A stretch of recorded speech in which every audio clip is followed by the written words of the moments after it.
አዳም እግዚአብሔር አትብላ ያለውን ያኛውን ዛፍ የዛፉን ፍሬ በበላ ሰዓት ሶስት ነገሮችን ነው ያጣው።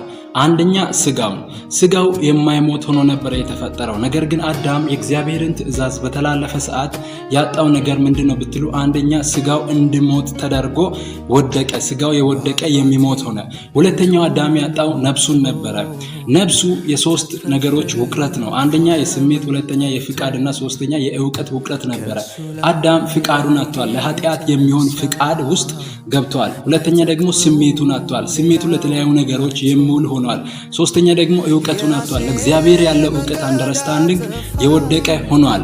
ሶስተኛ ደግሞ መንፈሱን አጥቷል። ከእግዚአብሔር ጋር ያለውን ፌሎሺፕ መንፈሱን አጥቷል።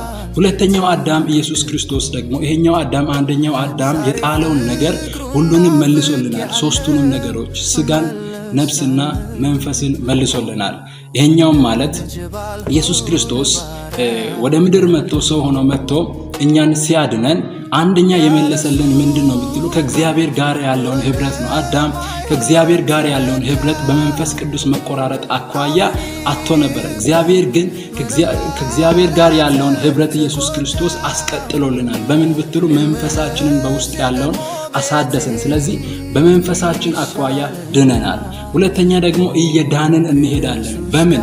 በነፍሳችን አኳያ። ነፍሳችን የእውቀት የስሜትና የፍቃድ አንዱ አካል ነው።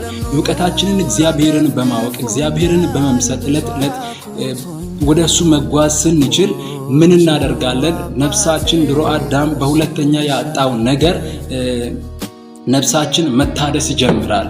ሶስተኛ ደግሞ አዳም ያጣው መንፈሱን ነበረ ወይም ስጋውን ነበረ። አዳም በሶስተኛ ደረጃ ያጣው ስጋውን ነበረ። ኢየሱስ ክርስቶስ በሚገለጥበት ጊዜ ይህ የሚሞተው ስጋችን የማይሞተውን ይለብሳል።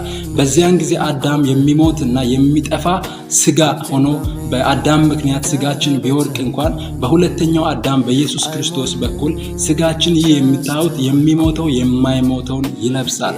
ስለዚህ አዳም ያጠፋውን ሁሉንም ነገር ኢየሱስ ክርስቶስ መልሶልናል።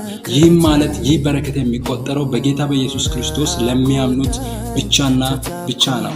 የጌታ ጸጋና ሰላም ይብዛላችሁ። የመጽሐፍ ቅዱስ ጥያቄ ካለ በኮሜንት ላይ አስቀምጡ።